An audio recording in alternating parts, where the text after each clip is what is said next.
ubundi hariyo vision yiwawe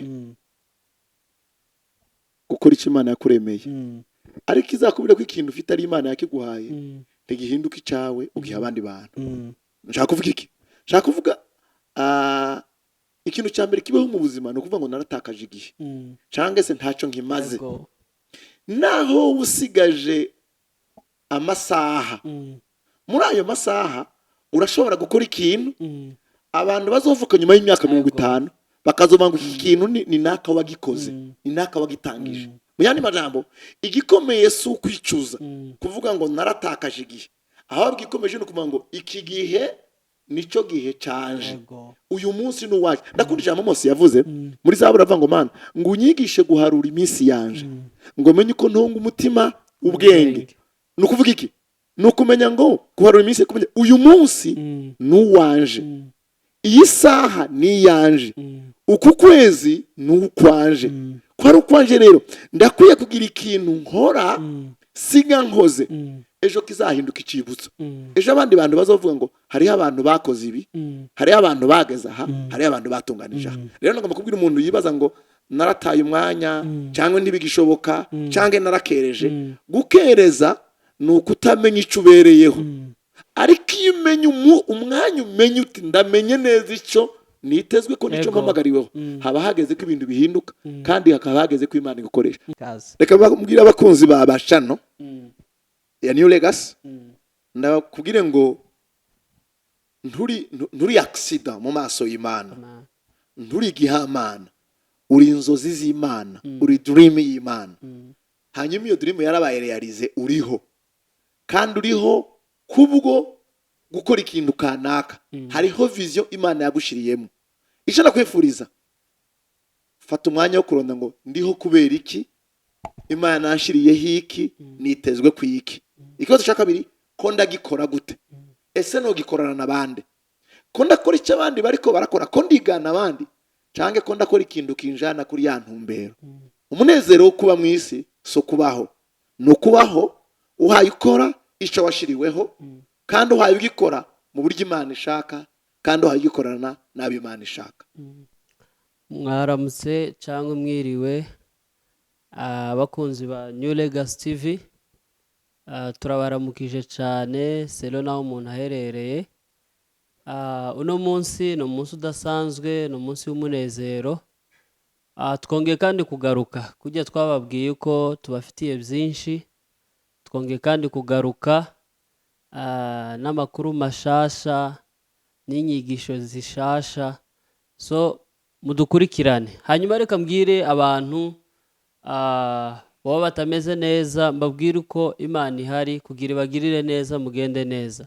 Abantu nabo bameze neza bakomeze bashima Imana ko Imana ikomeje kubagirira neza. Muze kuvuga rino jambo tukavuga ngo nta Mana nta buzima. Umuntu utaramenya Kristo, utaramenya Imana, amenye ko nta buzima afite. Aracafite rero umwanya wo kwakira Yesu Kristo nk'umwami n'umukiza kugira abashe kubaho, kuko nta Mana nta buzima.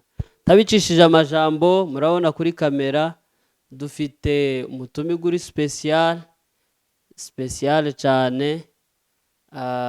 Muraza kumwumva, tugiye kumuheza umwanya kugira abashe kubibwira, ariko n'umukozi w'Imana mwiza cyane cyane twubaha, adufasha muri byinshi. Kubwanje aramfasha cyane, so rero tugiye kumuheza umwanya kugira twibwire, mubashe kumumenya. Je kinumva ntobasha kumuvuga, ariko reka tumuheze umwanya abashe kubibwira kugira mubashe kumumenya. Kaze pastor. Urakoze cyane, urakoze kuntumira, urakoze kwiyumvira ko ari cyo twosangira gishobora gufasha abantu. Kubatanzi nitwa Muzuri Alexis, nsanzwe ndo mwungere. Ni umwe mu mirimo nkora kandi umwanya munini.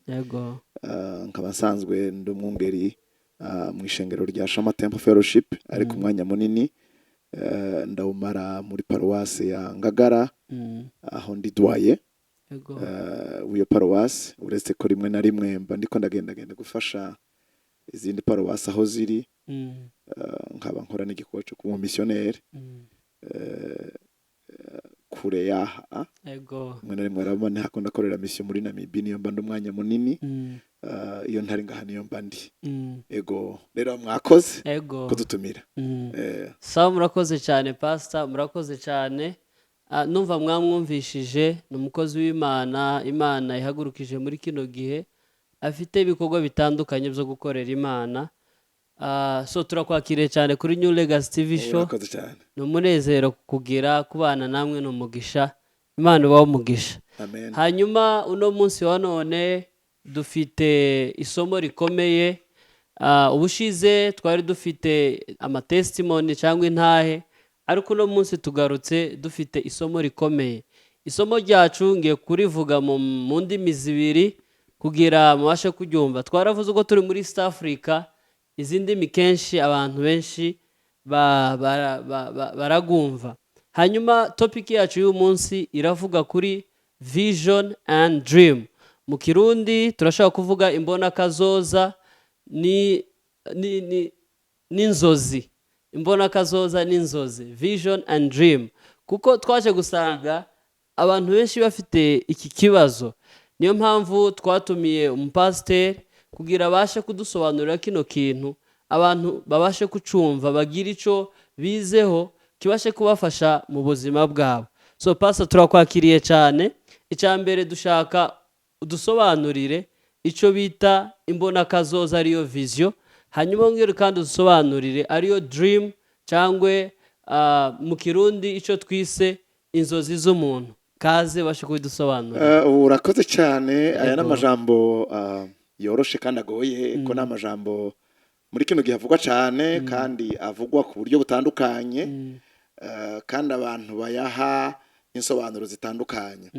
Reka mpere kucyo twokwita vision cyangwa se vision. Bega vision ni iki? Vision ni gicapo, ni image, cyangwa se revelation umuntu agira ivuye kuri situation abona cyangwa abayemwo, akumvira murambiye, akavuga ati ndarambiwe n'uku kuntu ibintu bimeze, ndaruhijwe n'uku kuntu ibintu bimeze. Ntibigarukire mu kuruha kuko ibintu bimeze, akagira igicapo cy'uburyo ibintu zohinduka. Abonye uko ameze akabona ikindi gicapo cy'uburyo ibintu zomera. Vision rero nuko niko bizivuga. Vision rero ni igicapo cyakure, future cyangwa se future cyangwa se cyakazoza. Ni igicapo cyakazoza cy'uburyo wifuza uburyo ibintu bimera cyangwa uburyo wewe umera. Naho dream cyangwa se rêve arizo nzozi, nayo nicyo bita mu Gifaransa phénomène psychique. Ni ibintu bibera mu bwonko. Bamwe bazita, bamwe abavuga ngo ni inzozi zaje uryamye usinziriye warose. Hakaba n'izindi nzozi wewe urema, ukavuga uti ndibona nduriya, ndabona kiriya kintu kimeze kuriya. Reka nguhe illustration wumve. Hari umugabo w'umualema witwa Victor Hugo.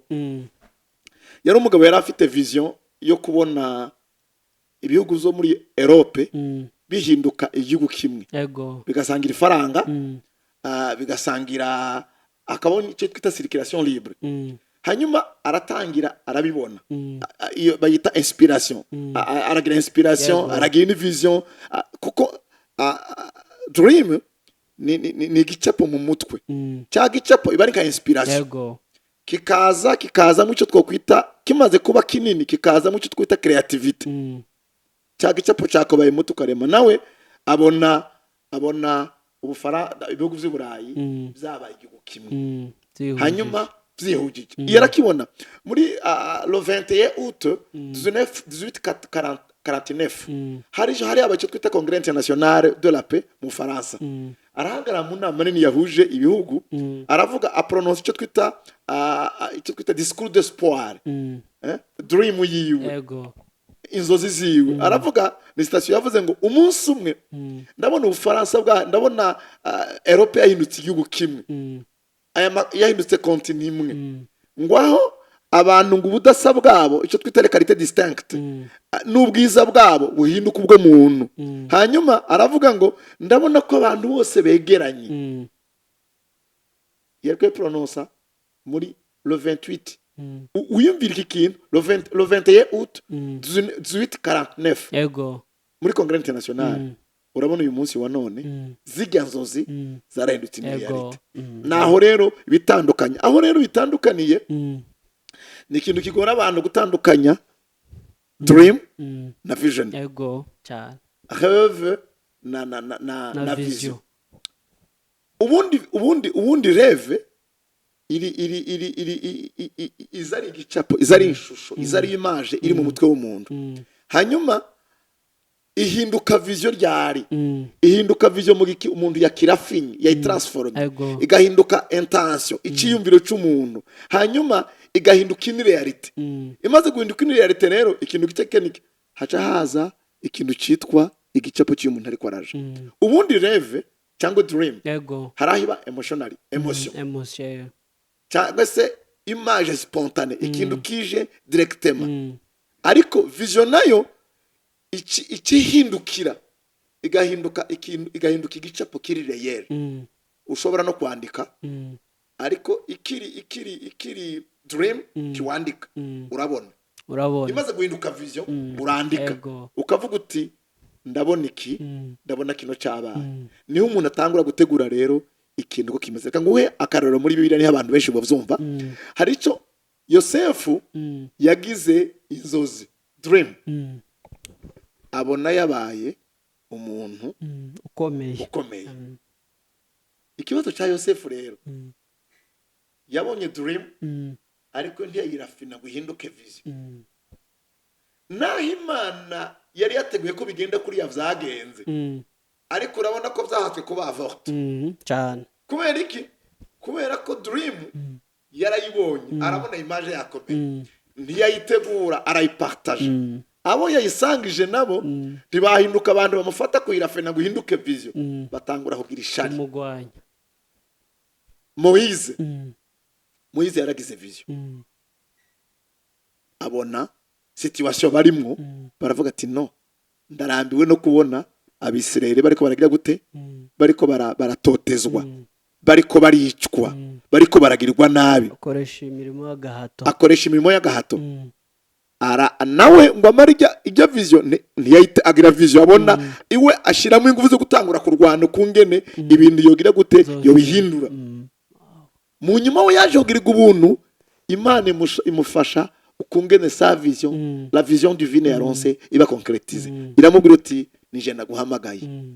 Murazi ko aciye avaragenda Midiane amara imyaka 40 Imana yamutegura. Hageze ko Imana imuza duti cya gicapo ya vision wagira yo kukura abanyisirire muri esclavagisme cyangwa se mu buretwa cyangwa se mu buja. Ati ngenda kwereka uburyo haguruka uje kubakurayo. Aramwereka icyo twita les étapes de la vision, comment atteindre donc la vision kuyishikako. Aramuti cya gicapo wabona, haguruka genda kwa Farao, gira uku. Na rero umuntu ashaka gutandukanya icyo twita dream ariyo rêve na vision. Dream ni gicapo kinini kiri kishoka emotionnel cyangwa se kishoka ari image, ariko vision urayibona, ukayikora, ukayitegura, ugashiraho les étapes. Sinzi ko nashoboye gusobanura neza ikibazo mbajije. Murakoze cyane. Ndumva natawe ibintu byinshi. Impamvu twazanye ino topic kuri New Legacy TV no kugira twige, habe naje kindiga, naje ubwanje kindiga, kuko n'ubuzima tubamo ugasanga umuntu awe mu buzima adatahura aho hayaja n'ibyo ashaka mu buzima. Uzi ukuri turatahuye cyane. Hanyuma ikindi kintu dushaka kukubaza, kuko ni ikibazo abantu benshi bahura naco, dushaka kumenya ni gute nijyari notahura vision yanje, nijyari notahura vision cyangwe rêve mu buzima bwanje, nijyari hariyo periode runaka, hari imyaka bisaba, nijyari rero umuntu atahura vision mu buzima bwiwe. Okay, ubundi nuko abantu badatahura vision icari cyo. ubundi umuntu akwiriye kumenya ko ubwiwe ni vision, ubwiwe ni dream. Jewe Muzuri, nawe turi inzozi z'Imana. Nicyo gituma Imana yabwiye Yeremiya ngo ukiri urusoro mu nda ya mama wawe nari ndakuzi. Mu yandi majambo, wari muri dream y'Imana, wari mu nzozi, wari muri reve y'Imana. Papa na mama batarabaho, Imana yari inzi. Imana imaze kumenya, irategura uburyo mbaho, hanyuma ishiraho uburyo mvuka, ndavuka. Maze kuvuka rero, mvuka, Imana itangwe gushira mu bikorwa uburyo ya dream yayo kuri jewe ishika. Ni ngombwa rero umuntu amaze kubaho amenya ko ubwiwe Imana yamuremye afite ikintu kanaka yamuremeye. Nicyo gituma ukunjewe nawe ntidusa cyane. Imana irafite ibintu yashizemo n'ivyo yagushizemo bidasa. Umuntu rero akwiriye kumenya ko ubwiwe ni inzozi z'Imana. Imana yamuremye kubera ikimushakako imushiraho. Rero ni ngombwa ngo umenye kuko wowe ubwawe Imana yagushiriye ikintu. Icya kabiri, ni ngombwa ngo umenye ukiriho, umenye uti jewe ku Imana ndiho mpumeka, ubwanje ndafite vision, hari icyo Imana yashiriyeho. Nama nkunda kubwira abantu ngo no kuza kwiga ishuri, ifo kumenya ngo ngiye kwiga ishuri rihuye ni na dream y'Imana kuri jewe, n'inzozi z'Imana kuri je. Ese faculty ngiye guhitamwo nashoboye gushakisha ngo menye, kuko muyandi majambo uko tubaho n'uburyo tugenda n'ivyo dukora byategezwa kuba bijanye na vision Imana ifite ko ico yakuremeye icuri. Icya mbere, kubaho utazi ico waremewe n'iki Imana yagushiriyeho n'iki kwitezeho, niko kubaho utazi kuri, niko kubaho utazi ico umaze, niko kubaho umeze nk'aya amashurwe ariho ariko ntazi igitumye ariho abereho. Iki rero umuntu akwiriye kumenya kuko ugitangura guca ubwenge, ugitangura ishuri, abavyeyi ko barashaka uburyo ukikiga primaire na secondaire, primaire wayirangije, abavyeyi ko baragufasha kugira ngo uzobe muri rya dream, uzobe muri rya vision y'Imana kuri wewe. Ukinjira muri secondaire, ni ngombwa gutangira kwiga secondaire. Ndaza kubishikaho abantu batangure kudetecta barya bakuri hafi, mbega uyu mwana ari mwiki, uyu mwana Imana yamuhamagariye iki, uyu mwana Imana yamushize mwiki, kugira ngo naza kurangiza tronc commun agiye kwinjira cyangwa se agiye gukora concours mu Burundi twita umwaka w'icenda, awurangiza bariko baramenya ngo azoja kwiga physique, azoja kwiga biologie n'umuganga, azoja kwiga sociologie niki, azoza kwiga. Mu yandi majambo, umuntu akwiriye kumenya ko ubwiwe arafite vision ico Imana yamuremeye. Vision rero ivuka ryari? Vision ivuka, hari vision zibiri. Hari vision warema, ico twita tala, impano mvuka ndemanwa, karemano ico Imana yavuze uzokora. Hakaba n'ibindi Imana igukoresha uko uhaye ugenda ukura, uko uhaye ugenda ukura. Ivyo vyose vyubakira kirya Imana igukoresha uhaye ukura. Iyo waronse abantu bagutegura neza, bagufasha neza kumenya ico waremewe, nico kizohinduka pepiniere, nico kizohinduka ifumbire, nico kizohinduka engrais chimique yiki ya cakindi uzokora mu buzima. Aha rero vizivuka ryari mu gihe wanku ku bintu bimeze, ukavuga ngo sinokwemera kuguma kumeze, sinokwemera ku bintu biguma uko bimeze. Cyo gituma bahora bavuga ngo Mose ngo amaze kwanga kwitwa umwana w'umukobwa wande wa Farao agira gute, arahaguruka. Mu yandi majambo yaravuze ngo setase, sinkwiriye kubandanya nita umwana w'umukobwa wa Farao, nzi neza ko ntariwe. Vizivuka rero mu givuga uti setase, birahagije ko mba muri ubuzima, birahagije ko nicara, birahagije ko ntagira ico nkora, birahagije ko mbaho nk'umuntu yarekeje abandi ku isi. Ico ni cyambere. Cya kabiri, umaze kugira revolte y'uburyo ibintu bimeze. Icya kabiri nuko wemera guca mu nzira abandi badacamo, kwemera gutanga sacrifice kuvuga uti ndagomba gukora ikintu kidasanzwe, ndagomba guhaguruka ndaryama gake, abandi nimba baryama amasaha 2 ndaryama imwe, nimba abandi barya 2 ndarya rimwe. Mu yandi majambo utegereza gushira gutanga sacrifice kugira ngo cya kintu ushaka gire gute gishikweko. Icya gatatu ni ukuriha ikiguzi, gutanga sacrifice. Iyo sacrifice rero ni twigoro, ni vya bintu ukora kugira ngo ushobore gushika hahandi ugomba gushika. Kubaho ubona uko ibintu bimeze, ntikikunyure ukavuga uti uko bimeze siko bitegeza kumera. Aho bitandukana rero n'umuntu afite vision. Umuntu afite vision ntabwo avuga ngo, ntabwo yidoga, ntabwo yiramanta ngo avuga uti ibintu ntibitegeza kuguma bimeze uko bimeze. Wewe aravuga ati ntibitegeza kuguma uko bimeze, ntabwo yiramanta, ntabwo yidoga, aravuga ngo bikwiye guhinduka uku. Niho rero atangura kuvuga ati kugira ngo bihinduke uku nokora uku nuku nuku nuku nuku. Sinzi ko ndiko ndabisobanura neza ko wabibaza. Oya, bisobanuye neza cyane. Yeah. Urakoze cyane. Avuze ikintu kuko navuze kituriga kandi nje kindiga cyane, kandi nizere ko n'abantu badukurikirana baraza gutanga amakomenti atandukanye. Sinarizi uko vision ivuka mu gihe umuntu yirevorce, habaye revolt. Nahise ntahura kuko umuntu ataraba revolt mu buzima abayemo vision ntiyovuka. Natahuye cyane. Ndakunda kubaza abantu ikintu babivuga, ndakunda kubaza abantu bakora ibintu kamubwira ndetse kuko zico kintu hari abandi bakora nk'ico, niko ugiye kuzana gihindura gitandukanye n'icyo abandi basanzwe bakora kandi gihari. Wowe ugiye gukora ikintu abantu bahari, none ko kuye gukora ikintu gihari gisanzwe gikorwa, none wowe ni igikugiye uzanye gitandukanye n'icyari gihari. Kuko vision itegeza kuvuka mu gihe ugaye ibihari, uvuga uti ibintu bihari suko biteza ndabona ikindi kintu cyo kongeramo, reka jewe rero ndakizanye. Naha rero iyo umuntu atatahuye ico niho umuntu akora ibintu atazi gituma atazi nibihaye mutwara, ko ntafite igicapo cyatumye abikora kandi ntazi aho bikorera mu jana. Papa, urakoze cyane. Hanyuma reka tujye ku kindi kibazo. Kindi umva twoguma ahangaha nabyo birahagije kuko kera kubwanje nize ibintu bikomeye cyane. Hanyuma reka tujye ku kindi kibazo. Ikindi kibazo kiravuga ngo ese umuntu arashobora kugira amaviziyo menshi mu buzima? Kuko wadusobanuriye ukuntu mu viziyo ivuka.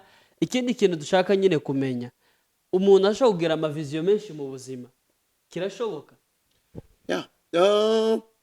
Birashoboka. Ikintu cya mbere nama nkunda kubwira abantu ngo Imana ntiyakuremye ngo ube umuntu wo hasi. Oya, Imana ntiyakuremye ngo ube umuntu wo hasi. Imana ntiyakuremye ngo ube umuntu aciriritse. Kuko ni wowe umuntu aciriritse, kuko Imana yakuremye yakwiyumviriye, wabaye dream. Hanyuma Imana yagushiraho igushiraho pour une mission spécifique. Nikijya navuze ngo yabwiye Yeremiya ngo nakumenye tarakurema. Urabaza ati mbega umuntu arashobora kugira vision nyinshi? Birashoboka. Hariho vision yico waremewe ukivuka ukibaho. Hakaba n'iyindi vision ivuka mu nzira urimo mu gihe uhagurukijwe guhindura ibintu uko bimeze. Hari icyo impano ndemano icyo Imana yakuremeye. Nicyo gituma usanga hariho abantu bavuga uti jewe nzoba umuganga, ndafite vision ndarota kubana n'umuganga, ndarota kubana ndi. Icyo ni ikintu Imana yakurema. Iyo umaze kubimenya ukamenya ko ari dream Imana igufiseko, ukayihindura vision, ukayirafina, ugatanga kuyikora, uravyitegurira. Hakaba n'ibindi wisanga dans une situation, ahantu uri mu ishuri, mu muryango, mu gihugu, muri quartier, ukabona ibintu bimeze neza, ukahagurutswa, ukabona bimeze neza, kandi ugahabwa igicapo cy'uburyo ibintu byomera neza. Ivyo ntibikubuza kuri umuganga, ntibikubuza ko uri umupasitori, ntibikubuza kuba uri ukora business. Mu yandi majambo urashobora kugira vision nyinshi, ariko hari kimwe kiba kiriye n'ubuzima bwawe ni ndemanwa ico we uri. Hakaba n'ikindi kijana n'igihe. Nagwa akarorero, Gideyoni Imana imuhamagara, imusanze aryamye, Imana iramubwira ati haguruka ngira ndagukoreshe ukura abanyisirayeli mu kibazo bari. Gideyoni aravuga ikintu gikomeye ati yo ivyo sivyo naremewe, si vision yanje. Kuko muri vision y'abanyisirayeli ibintu bikomakomeye ko kuvyo kurongora abantu, hari abantu bari bivana n'inzu nkuru canke se abana b'imfura. Aravuga ati jewe ndi mutima natoya niwe natoranije. Baraganira na marayika w'Imana amwereka ukungene akora birya. Aravuga ati nimba vy'ukuri wampamagariye kumunda hindura bino bintu ari vision mpaye gukora bino bintu, nyereka ukuntu ikimenyetso cy'uburyo iyi vision yoba realize. Imana irabimwereka. Nico gituma Bibiliya ivuga ngo Imana yakuremye mu buryo buteye ubwoba, mu buryo buhambaye. Zaburi 139 ku murongo wa 14. Umwe wese rero muri twebwe arafite ingabira n'Imana yamuremeye yisangije impano, ariko kandi hariho n'ibindi bintu bivuka bivana naho uri, bivana n'ibihurimwo, ukabona situation abantu barimo cyangwa ibihe abantu barimo cyangwa ikibazo giheruka vuga uti ndahagurutse kugira ngo ngire gute, kugira ngo mpindure ibintu, kugira ngo umenye ko ufise vision. Nibiki bizogufasha kumenya ko nawe ufite ico kintu Imana yagushizemo. Hari ibintu vyoroshe kandi bigoye. Kugira ngo bikunde ushikaho, ubwa mbere bigusaba kumenya we urinde. Udahavuga icyo twita amaillusion. Amaillusion ni igihe umuntu ahaguruka gukora ikintu kitari ciwe, swati yiganya abandi. Rero bisaba ko baza kwandika kumenya uti mbega we urinde, nibiki bikuranga, intege nke zawe nizihe. Intege nke nukuvuga iki? Ivyo ukora nabi n'ivyo ukora neza. Inkomezi zawe nizihe? Ivyiza ukora kandi ukabikora neza. Iyo ubwa mbere bisaba kubanza kumenya we urinde. Icya kabiri bisaba kubanza kwihweza uko abantu bifata imbere yawe, aho kurashaka kudetekta ngo umenye mbega muri yo harimo iki. Abantu bifata gute imbere yawe? Abantu baragutinya, abantu barumva bidagadura bitegemza imbere yawe, mbega abantu baraguhunga. Urakeneye kumenya igituma abantu bagufata uko bagufata. Uko abantu bagufata ni kimwe mu bintu bigaragaza ibiri muri wowe naho wowe utabizi. Ikindi ni ukubaza abantu wizigiye, abantu wizigiye bakwegereye, wizeye bakwegereye, bakakubwira uko bakuzi, bataguhishije, batagucishije. Afite abantu benshi barafite ikibazo, babana n'abantu bababwira ibintu byiza gusaba bakomera amashi. Egerana n'abantu bakubwira bakwegereye kandi wizeye, bakubwira bataguhishije, bakubwira ukumeze, intege nke zawe n'ingomezi zawe. Ivyo baguhaye ukabishira muri vya bindi mpeje kuvuga haruguru byerekana ukumeze. Ikindi nuko kugira ngo umenye ivyawe no gukora ico twokwita umwimenyerezo wo kugufasha kumenya ukumeze, ico twita test de personality. Ukamenya uti mbega umeze gute, vision yawe cyangwa ivyo uzokora mu buzima bijanye n'uburyo we umeze. Test de personality. Hari abo bita basange, n'abantu bakunda ikirori, bakunda ibirori, abanyakirori babita abandi mu yindi vuga y'abahinga bayita ngo abajone. Urabona ko region abajone ni abantu bakunda ibintu ikirori n'abasange. Hakaba abantu bita abakolerike, n'abanyamwete, nabo bita abarouge, n'abantu bakunda akazi, bakunda imirimo biteye ubwoba. Hari abantu bita abamelankolike. Abamelankolike ni abantu bakunda ahantu batuje, agacerere, babita abableu. Hakaba n'abantu bita abafragmatike, abo ni abantu b'abanyamahoro, babita abavere. Ibi rero biragufasha kumenya uti mbega vision ufise ni yihe, ya yindi wavukanye, ya personality kwa kundi umeze, kurya gutuma umenya ico wiga, orientation ufata mu buzima, ivyo ukora. Hakaba n'ibindi ukora mu nzira, uhura navyo mu nzira. Bisaba rero iyo uteguye ibintu bitandukanye n'icyo twita test de personality, za bintu mpeje kuvuga haruguru bine, uraswata.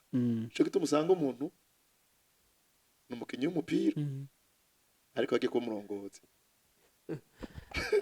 ugasanga uwundi yategereza kuba ari umwanditsi w'ibitabo yagiye kuba umuntu wo kwigisha oro wigisha n'uwandika n'abantu babiri badasa umwigisha n'umweroka naho umwanditsi ni umuntu afata umwanya munini wo kwiyumvira wo gutekereza no kwandika ibi rero ni bimwe mu bintu bifasha umuntu kugira gute kumenya vision kwa kundi wavutse ibikize wewe ivyo uzokora mu buzima ico uzobaco vision y'ubuzima bwawe vision yo kumenya uburyo wiorienta mu buzima n'ibindi bintu uzogenda ukora mu nzira bishobora kuvuka hagati aho bivana n'aho uri bivana n'ivyo uhaye ukora bivana n'abo muri kumwe bivana context ushizemo rero context ushitsemo cyangwa ibi ushitsemo Imana ishobora kuguhagurutsa kwanga igukoresha ariko kwanga igukoresha utaramenya bino bintu bine ushobora gukora ibitari ivyawe birakuvuna wewe ubwawe ukavuna nawe umuhame bikora kubera ko urakora ikintu kinyuranye n'uburyo wewe umeze binyuranye na wewe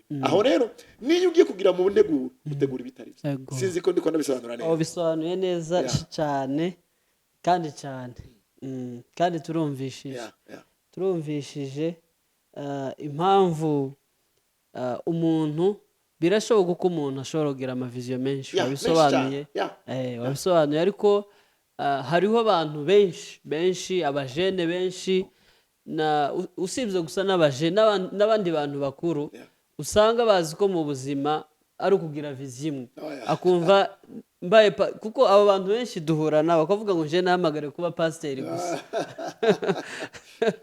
ngo bizinesi si yanje ngo nje gusa nahamagare kuba pasiteri ariko nkatwe nk'abajene uduhumuye amaso yo kutazagwa muri ico kinogo cyo kumva nimba narahamagariye kuririmba nuko abampekera aho ngaho gusa udukuye mu kinogo kabisa kandi ndabizi n'abantu baba badukurikirana bari bafite ico kibazo bari bafite ama confusion yo kuvuga ngo afite vision imwe ngo yo kuba gusa president ngo yo kubiki ariko ndizere ko mwatahuye ndizere ko nawe watahuye wawumva hanyuma pastor reka tukubaze n'iki kibazo nubwo wagiye bidusobanurira nyine hejuru ariko tukubaze kino kibazo kugira umuntu acumve neza cyane ikibazo kiravuga ngo birashoboka ko ikibazo kiravuga ngo niziye karaktere cyangwa niki nokora cyangwa niziye mbaraga nogira kugira mbashe ku achievinga vision yanje mbashe kugera kuri vision yanje bisaba iki rero uko wabidusobanuriye none bisaba iki kugira nzogere kuri vision yanje uvuze ikintu gikomeye kandi kibabaje ikintu kibabaje abantu benshi bazova mu isi ataco bigeze bayimarira ataco bimariye ataco bamariye n'abantu kubera iki ntibashoboye kumenya mbega ni bande hari umugabo witwa Greg n'umwanditsi w'ibitabo yaravuze ngo ikintu cya mbere inzira yo hafi ijana umuntu gukora nabi no kwishushanya inzira yo hafi kwishushanya niyo nzira yo hafi ijana umuntu gukora nabi no kuvuga iki nkeneye kuba nkanaka kora icyo naka hayakora iyo ukoze ivyo abandi bakora urabanezereza ariko igihe utanguye kuzamuka no kurota ubutanguye gukora ibintu byinshi abantu batangura kukwegera kuja kura abandi bakagucinyiza abandi bakakumandura hasi rero ikintu cya mbere gikomeye abantu benshi kubera kutamenya ntibazomenya ico batumvise kandi bazorambira mega kugira ngo umuntu ashitse indoto ziwe cyangwa vision yiwe hari ibintu bitatu yokora icya mbere n'igihe umenya icyo ushira ku mutima no kuvuga iki umenya icyo wihebera ukavuga uti iki kintu ndagihebeye ubuzima bwanje ukurakunda kubaza abantu benshi ngo numva ngo mfite akazi kenshi ndafatiriwe ijambo kugira akazi kenshi no gufatirwa n'umutego wa satani umuntu afite indoto umuntu afite vision yawe ntabwo ari gukora ibintu byinshi ariko no gutwarwa umutima nico wahamagariwe gutwarwa umutima nico wahamagariwe guko abantu bakora ibintu neza saba bakora ibintu byinshi oya abantu bakora ibintu neza saba bakora ibintu byinshi nabamenye ico vision yabo bakayihebera umutima. Nakunda ijambo Nehemiya yavuze mu gice cya 6:3 ariko rubaka yari afite vision yo kuja kubaka inzitiro ziwabo kubera ko hasambutse. Nakunda ijambo yavuze aravuga ngo aravuga bari bamuhamagaye basene barati n'abana ati ngwino tuje inama bagomba kumwenta imida no kumuteruriza. Nakunda ngo ko nakore igikorwa gihambaye sinshobora kugisiga ngo gire gute ndabasanga iyo muri nta mwanya mbafitiye. Ni umuntu avuga ngo nta mwanya mfite. Umva igikorwa gihambaye ubutumwa n'ubu gira urutonde rw'ivyo uzokora bijanye n'indoto zawe, urutonde rw'ivyo uzakora bijanye n'inzozi zawe, ivyo nyine bijanye na vision yawe n'indoto yawe, ari byo uhebera umutima, ari byo wihebera, ari byo uhebera umwanya wawe. Kandi ntibisaba ko wigana abantu benshi bafata umwanya wo kwiyumvira kuko ivyo bakora si indoto zabo ko barigana abantu. No kuvuga iki kintu ndagihebeye umutima. Abo bita abantu ba perfectionnema, abantu ba perfectionna, abantu binjira deep, abantu bashika kure, n'abantu bahebera ubuzima bwabo indoto zabo. Icya kabiri cya kindi wahebeye ubuzima bwawe umutima wawe wose kigire gute cyitwararike. Icyo ni ikimega witwararika. Ni bande musangiye indoto. Umaze guhebera umutima ijya ndoto yawe itegereza abantu musangiye indoto. Abo musangiye indoto ikintu gihambaye mu buzima nshuti yanje ni ukumenya abo musangiye indoto, abo musangiye vision, nicyo gihambaye. Abo musangiye yerekwa nibo musangiye icyo twita les stratégies, imikenyero yo gushika aho hantu. Mu ndoto zawe ni ngombwa ngo witeho abantu bita ku ndoto yawe. Ni ngombwa ngo wegerane n'abantu bagire gute muri ko murajana mu ndoto yawe. Kuko nimba waragihebeye umutima ntiwiruka inyuma y'ibintu byose. Urafite abantu, urafise ibintu wahebeye iki, wahebeye ubuzima bwawe. N'abantu rero musangiye irya ndoto nibo wegera ko nibo bagufasha gushika iyo uhayuje. Cya gatatu ni ukwitanga. Kwitangira iki irya ndoto yawe. Indoto zawe uretse kuba wazihebeye umutima wawe wose ukoresha ingufu zawe zose atacu usize inyuma. Ibikugiza byose umubiri, umutima, ubwenge n'inkomezi. Reka nkubwire kino kintu, gutwarwa umutima n'indoto zawe hari itandukaniro hagati yo kwitanga no guterera. C'est sacrifier et contribuer. Kwitanga no guterera. Reka ngwakarura gasanzwe. Inkoko kugira ngo turye umurete, inkoko iratanga amagi yego. Yagize contribution ya contribution ariko ngo turya kabenzi. Kabenzi uraza kariko cyane kugira ngo turya kabenzi inyama y'ingurube. Nuko ingurube iba yagize gute iba yapfuye. Yani majambo inkoko irakontribuwa ariko ingurube sacrifice irapfa. Kugira ngo turonke inyama y'ingurube nuko ingurube yapfuye ariko ngo turonke umurete inkoko niba yapfuye irakontribuwa. Kugira rero ngo vision yawe indoto zawe zishikeko uretse kuzihebera umutima, uretse kumenya abantu musangiye indoto akaba ari ufatira umwanya ukabaha agaciro ko baragufasha gushikiyusha itangira ico kintu. Reka ngubwire impamvu nishubona abantu benshi bari inefficace nuko biruka mu bintu byinshi. Ndakunda ijambo Matayo yanditse ibice 20 na 2:14 ngo bahamagawe ni benshi ngo yamara batoranijwe ni bake.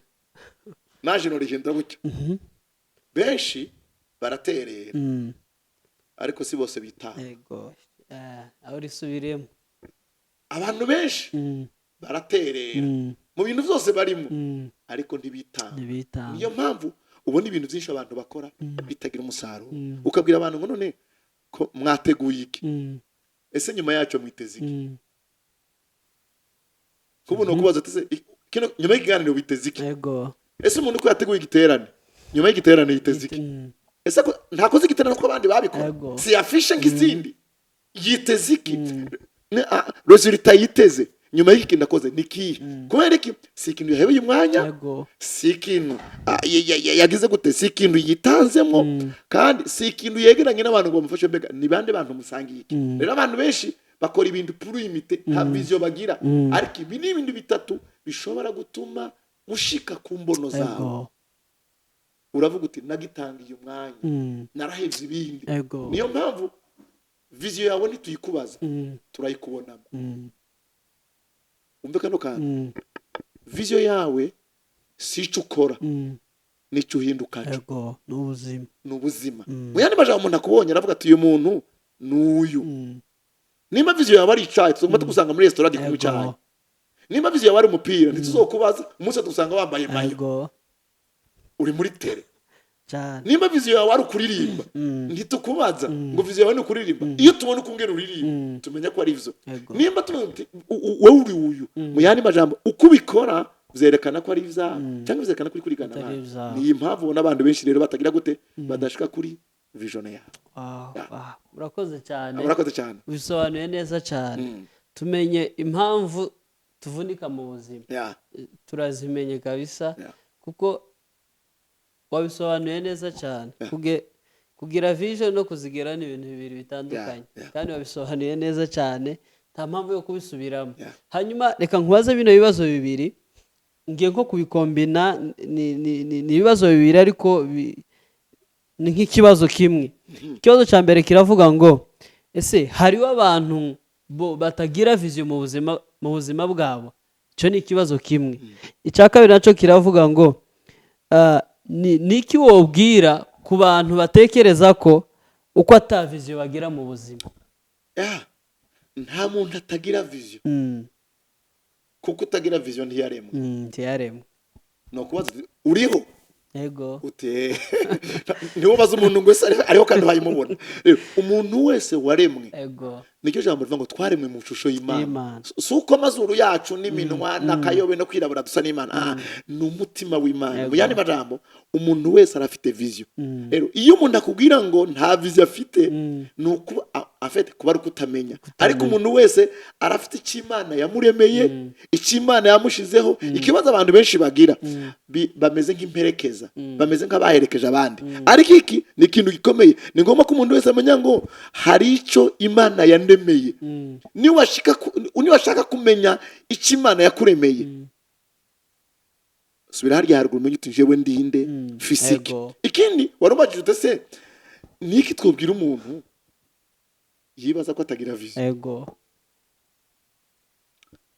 Ndasubira muri kirya ngoma nkivuga, ntawe ukeneye kukubwira ko uriho, nimba uriho ufite vision. Ikindi hari ijambo Pawulo yandikiye Abikorintho mu gice cya 4:7 aravuga ngo twebwe ngo ubwacu ngo tumeze nk'udukono tumeneka, turimo ubwo butunzi, turimo ubutunzi ngo buhebuje.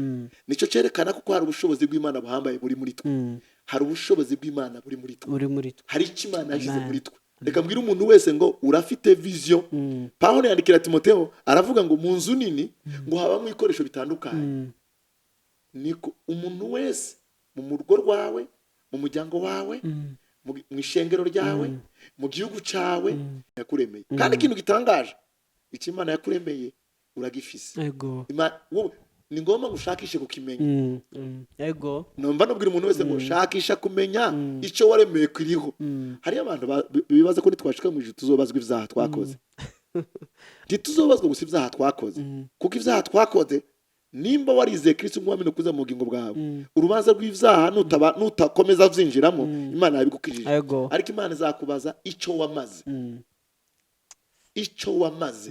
Nico gituma Yesu yavuze mungwire gukora ibikorwa byo wantumye hakiri kare. Ni ngombwa ngo umenye ngo hari icyo waremewe, hari icyo Imana yagushiriyeho. Urafite vision kandi Imana izoyikubaza, izokubaza icyo wamaze, izokubaza icyo wakoze, kuko hari icyo yaguhaye. Wamujyaje amutukume ngo hari talent. Hari talent iri muri wewe.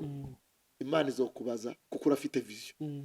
Rero yikore neza, uyikoreshe neza. Nico gituma umwanditsi yavuze ngo icyo werekeje ko amaboko yawe ugikorane imbaraga zawe zose. Kubera iki uzokibazwa. Hari umunyabwenge bavuze ngo nguze witege Yesu kaho uyu munsi ari uwanyuma, ngo ariko uzutegura imigambi yakazoza kawe ya vision yawe ko ufite imyaka 1000 yo kubaho. Bisaba rero kumenya ngo umunsi wawe urafite ikintu Imana yiteze kuri uwo munsi. Urafite vision y'uwo munsi, urafite vision y'ukwezi, urafite vision y'umwaka. hano wo kubaza ati se kwiringa warirangije muri viziyo yawe washize kuki ese uyu munsi ko urangije amasaha y'umunsi wayakoresheje wisunze turimu yiwawe cange uri umutigisi uri umunyekirori uri umusange uguma wiruka hariya hari iki uwo kubaza aho ugiye uhagiye kubera iki ukura yiki ushika kuko ikijanye n'ico waremewe. Rero ngomba ko abantu bamenye ntabwo turi abatigisi turi abantu baguma biruka turi abantu urafite vision kandi Imana izoyikubaza yaba ari yo mu muryango yaba ari yo mu buzima ahantu hose uri urafite icyo Imana yagutumye. Nimba ahantu uri utazi icyo Imana yagutumye ahubwo ukeneye kubwirwa kuriho kuko ntuzi kuriho kandi ntuzi kuzobazwa buri munsi buri mwaka buri kwezi icyo wabikoresheje. Okay, urakoze cyane. Udusobanuye ibintu biri important cyane. Biri important abantu benshi batari bazi. Umuntu udukurikirana wewe nyine niwe twatubwira.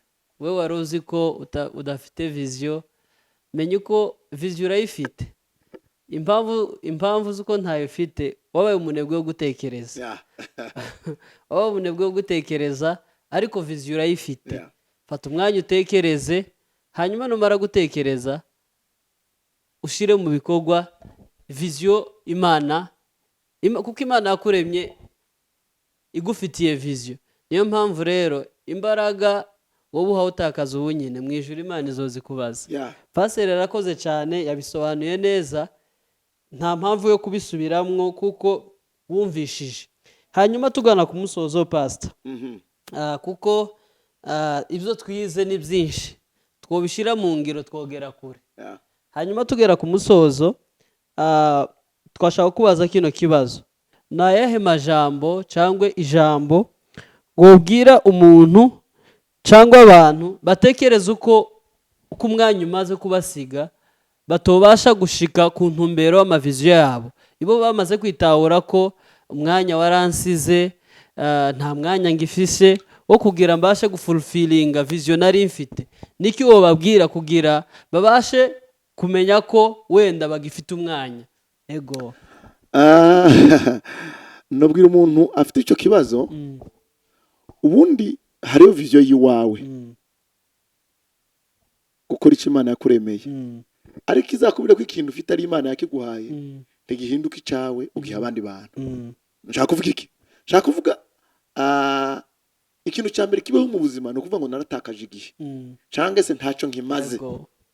Naho usigaje amasaha muri ayo masaha urashobora gukora ikintu abantu bazovuka nyuma y'imyaka 50 bakazomanga iki kintu ni naka wagikoze ni naka wagitangije. Mu yandi majambo igikomeye si ukwicuza kuvuga ngo naratakaje igihe, ahubwo ikomeje no kuvuga ngo iki gihe nico gihe canje uyu munsi n'uwaje. Ndakunda ijambo Mose yavuze muri Zaburi avuga ngo Mana ngo unyigishe guharura iminsi yanje ngo menye uko ntonga umutima ubwenge. Nukuvuga iki? Nukumenya ngo guharura iminsi kumenya uyu munsi n'uwanje, iyi saha ni yanje, uku kwezi n'ukwanje. Kwari ukwanje rero ndakwiye kugira ikintu nkora siga nkoze ejo kizahinduka icibutso. Ejo abandi bantu bazovuga ngo hariho abantu bakoze ibi, hariho abantu bageza aha, hariho abantu batunganije aha. Rero ngomba kubwira umuntu yibaza ngo narataye umwanya cyangwa ndibigishoboka cyangwa narakereje. Gukereza ni ukutamenya icyo ubereyeho, ariko iyo umenya umwanya umenya uti ndamenye neza icyo nitezwe ko nicyo mpamagariweho, haba hageze ko ibintu bihinduka kandi hakaba hageze ko Imana igukoresha. Ndakunda kubwira abantu kino kintu kababwira ngo kugiye Yesu yavuze ngo harabakoze mu gatondo n'abahembwe ku mugoroba. Hari abantu bavuga ngo Imana yarabaye injuste. Oya, Imana ntiyabaye injuste, ahubwo bagiye yahembye kuva mu gatondo ku mugoroba n'abahembwe ku mugoroba bashyite ku mugoroba bose byavana n'ico bahawe umwanya bagikorera. Umwanya umenye icyo vision yawe icyo Imana ikwitezeho niwo mwanya ugikorera kandi aba ari wo mwanya wacu. ikibi ni ugusinzira umwanya wo gukora, ariko ukangutse ukamenya ngo umwanya wawe n'uyu, aba ari wo mwanya Imana igomba kugukoresha, aba ari umwanya wo ugomba kuraninga vision yawe ukayishyira mu bikorwa kandi ukayikora. Ikizakubwira ko ikintu Imana yaguhaye ari icyayo, umunsi wagihagurutsemo Imana izahagurutsa abantu bakigufasha kandi abantu bakigira icyabo. Nicyo gituma vision y'Imana si yawe. Nta muntu tera umuntu ngo iyi ni vision yanje, oya. Imana irayiguha, ikibura ko Imana yiguhaye nuko abandi bayakira bakayihindura gwabo bakayikomeza. Nikikubwira rero cyungo ko ari vision y'Imana, ko ari ikintu Imana yaguhaye, ni Imana yaguciyemwo wagiseruye, yakihagurutsa abandi bacakira bagihindura gwabo. Wowe rero wagitangiye ntuzorinda wibagirana, ntuzibagirana kubera ko hari ikintu wakoze mu mwanya wacu. Voilà. Wow. Basugize neza cyane, ubisobanuye neza, kuko ndizere ko babyumvishije. Babyumvishije. Hanyuma turangiza, reka tugusabe nimba hari irindi jambo wogenera baba badukurikirana abakunzi ba New Legacy TV, ijambo batekerera biriri hejuru cyangwa riri ryambatanye n'inyigisho twari ko twiga uyu munsi. Kaza. Reka bambwira abakunzi ba bashano ya New Legacy, ndakubwire ngo nturi accident mu maso y'Imana, nturi gihamana, uri inzozi z'Imana, uri dream y'Imana. Hanyuma iyo dream yarabaye realize, uriho kandi uriho kubwo gukora ikintu kanaka. Hariho vision Imana yagushiriyemo. Icyo nakwifuriza, fata umwanya wo kuronda ngo ndiho kubera iki, Imana yanshiriyeho iki, nitezwe ku iki. Ikibazo cya kabiri, ko ndagikora gute? Ese no gikorana nabande? Ko ndakora icyo abandi bariko barakora, ko ndigana abandi, canke ko ndakora ikintu kinjana kuri ya ntumbero. Umunezero wo kuba mu isi so kubaho, no kubaho uhaye ukora icyo washiriweho, kandi uhaye ugikora mu buryo Imana ishaka, kandi uhaye ugikorana n'abo Imana ishaka. Ni wakora icyo, reka nkubwire, kuramba kwawe ndi kuva ku bwiza bwawe, kuva kuri kuco uhaye umara nicyo uzamara muri kazoza kawe. Reka nguhamagare ngubwira ngo ubuzima bwawe burafite agaciro imbere mu maso y'Imana, mu gihe uhaye ukora icyo washiriweho n'icyo ubereyeho. Imana ibahe umugisha. Murakoze cyane Pastor. Murakoze. Turabashimiye kuri New Legacy TV, turabashimiye uburyo mwatwitaze, turabashimiye ku masomo meza mwaduhaye, kandi reka tubabwire ko ibi bintu watwigishije vuba mutangire muone resulta y'aya majambo mwatwigishije. Turabashimiye cyane, Imana ibahe umugisha. Natwe turabashimiye cyane. Yego murakoze cyane. Hanyuma reka nshimire abakunzi ba New Legacy TV badukurikirana uko bukeye nuko bwije, turabashimiye cyane, Imana ibahe umugisha. Reka dusabe abatarakora subscribe, reka tubabwire babikore. Wowe uhaure utarakora subscribe, kandi aho ngaho hepfo gusa kugira uzokomeza ukurikirane ibiganiro byacu. Tubafitiye ibiganiro byinshi bizogenda bibafasha. Turabashimiye kubwo kudushigikira no kubwo kudukunda. Imana ibahe umugisha. See you later. Ciao ciao. Thank you.